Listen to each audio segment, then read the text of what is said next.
કોઈ રાજવી એટલે કથાની આગળ સેવક ભાઈઓ બધાએ સુંદર મજાની બેઠક કરી. મહારાજ આવીને બેસી ગયા. રાજા આવ્યા. મહારાજ તો મહારાજ સુંદર મજાની કથાની યાત્રા શરૂ હતી. ભગવાનજી મહારાજ દાદા એવી સુંદર મજાની ભગવાન પરમાત્માને યાદ કરીને કથા કરતા હતા. એમાં એમને યાદ આવ્યું, આંખ ખોલાણી તો મહારાજ સામે બેઠેલા જોયા અને સન્માન કર્યું. મહારાજ આવો પધારો. મહારાજ બોલે, આપે મને કાલ પૂછ્યું હતું તમારા નગર તમારા બંગલે આશરે કે શાસ્ત્રો તમને શું આપ્યું? અને ભગવાનજી શર્મા જવાબ આપે છે, ધ્યાનથી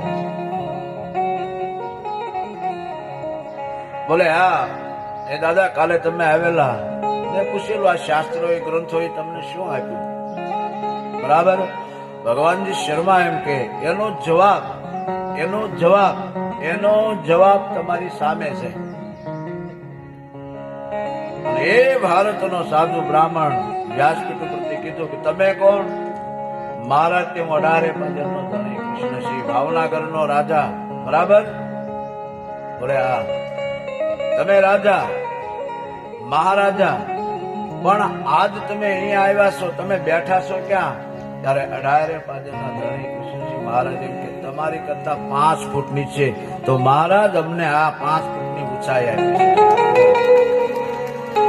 રાજા હોવા છતાં નીચે બેઠા તમે, અને હું તમારી કરતા ઊંચો બેઠો છું. આ સાધુ સંતો બ્રાહ્મણો ને આ ગ્રંથો એ શાસ્ત્રો ઊંચાઈ આપી. જો જાળવી રાખે તો બાપ, હા સમજો, ઊંડાવું હેરકી નથી થતી. નકર જાળવી રાખો બસ. મળે ન મળે તો ભૂતના દઈ રહે. આ તો સનાતન ધર્મની ગાદી. એવા સનાતન ધર્મની ગાદીને વંદન કરી 88,000 ઋષિઓ અનેક પ્રશ્ન પૂછે. બ્રહ્મલોકમાં બ્રહ્માજી નારદજીને કહે, નારદ, જે ભગવાન પરમાત્મા મહાદેવની કથા સાંભળે, જે જીવાત્મા પશુ પંખી પ્રાણી,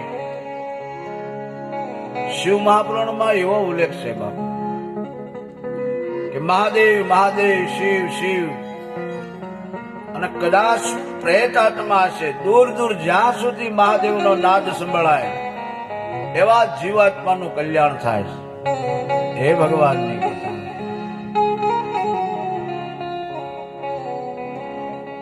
હે નારાયણ, ભગવાન પરમાત્મા મહાદેવની કથા સાંભળે એ જીવાત્માનો ઉદ્ધાર થાય.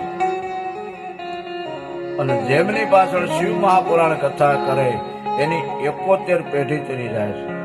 હે નારાયણ, એ ભગવાન પરમાત્માની કથા છે.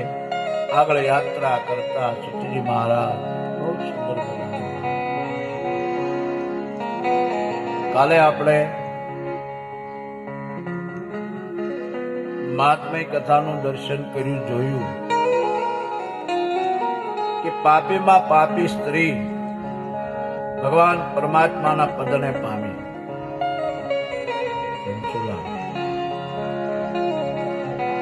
એમના પતિ પાછળ શિવ કથાનું આયોજન કરાવી અને બિદુંગ નામના જીવાત્માનો ઉદ્ધાર કર્યો. ત્યાર પછી આપણે યાત્રા કરી શિવલિંગ પ્રાગટ્યની. પણ શિવલિંગ પ્રાગટ્ય ભગવાન નારદજીની કથા માધ્યમ બને છે. નારદજીની કથાનું દર્શન આપણે